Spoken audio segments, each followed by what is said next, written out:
మన ప్రభువును రక్షకుడునైన యేసుక్రీస్తు వారి నామములో శుభములు కలుగును గాక.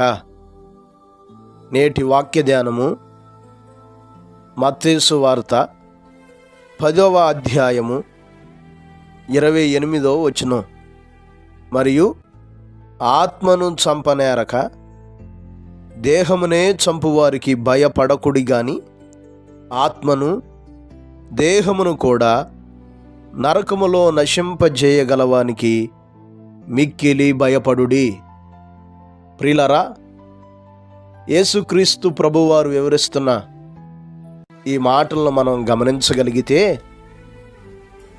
దేహమునే చంపువానికి భయపడకుడి గాని దేహముతో పాటు ఆత్మను నశింపచేయగలిగేవానికి మిక్కిలి భయపడుడి అనే మాటను మనం చూస్తున్నాం. ప్రియులారా, ఈనాటి దినాల్లో మనిషి లోక సంబంధమైన ప్రభావాలకు, సాతాను సంబంధమైన ప్రభావాలకు, మనుషులకు భయపడినట్టుగా దేవునికి భయపడలేని స్థితిలో ఉన్నాడు. ఈరోజు మనుషులు మనకు కీడు చేసినా, ఏ అపాయం తలపెట్టినా, లేకపోతే సాతాను ప్రభావాలు మనకి కలుగు చేసే నష్టాలు కేవలం దేహమునకే హాని చేస్తాయి, కానీ దేహమునే పాడు చేస్తాయి, కానీ ఆత్మను ముట్టడానికి దేవుడు వాటికి అధికారం ఇవ్వడు. ఏబు గ్రంథం మనం చదువుతున్నప్పుడు ఏబును శోధించటానికి దేవుడు సాతానుకి అనుమతి ఇచ్చినప్పుడు, అతని దేహమును, అతనిని మాత్రమే నీ వశం చేస్తున్నాను, అతని దేహమును నీవు ఎలాగైనా శోధించుకో, కానీ అతని ప్రాణం మీద నేను నీకు అధికారము ఇవ్వను అనేటటువంటి మాటను మనం చూస్తున్నాం. ఎందుకంటే దేవుడు మనల్ని కలుగజేశాడు. మన ఆత్మల మీద, మన ప్రాణం మీద సాతాను సంబంధమైన ప్రభావాలకు కానీ మరి ఏ ప్రభావాలకు కానీ అధికారం ఇవ్వడు.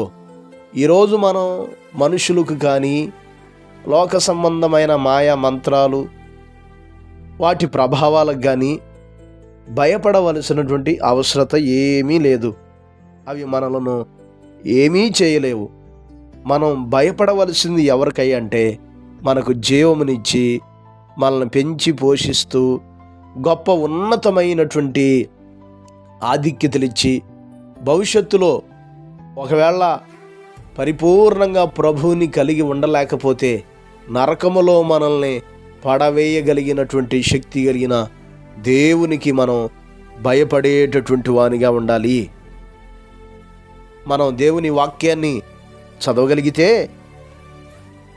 యెషయా గ్రంథం 8వ అధ్యాయం 12-13 వచనాలు చదివితే, ఈ ప్రజలు బందుకట్టు అని చెప్పినదంతయు బందుకట్టు అనుకొనకుడి, వారు భయపడుదానికి భయపడకుడి, దాని వలన దిగులు పడకుడి.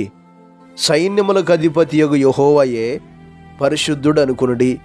మీరు భయపడవలసిన వాడు ఆయనే, ఆయన కోసరమే దిగులు పడవలెను, అప్పుడు ఆయన మీకు పరిశుద్ధ స్థలముగా ఉండును. ప్రియులారా, మనుషులు భయపడే వాటికి, మనుషులు దిగులు పడేటటువంటి వానికి మనం భయపడవలసినటువంటి అవసరత లేదు. లోకపరమైన ఏ ప్రభావాలకు మనము భయపడవలసినటువంటి అవసరత లేదు. మనం భయపడవలసిన వాడు దేవుడైన యెహోవాకే, దేవుడైన యేసుక్రీస్తుకే. ఆయన ఎడల మనం భయము కలిగి జీవించాలి. ఎందుకంటే పక్షపాతము లేకుండా క్రియలను బట్టి ప్రతి వానికి తీర్పు తీర్చేటటువంటి వాడు ఆయన గనుక, ఎవరి క్రియలను బట్టి వారికి ప్రతిఫలం ఇచ్చేవాడు ఆయన గనుక ఆయనకు మనం భయపడాలి. ఆయన పట్ల మనము భయము, భక్తి కలిగి జీవించగలిగేటటువంటి వారిగా ఉండాలి.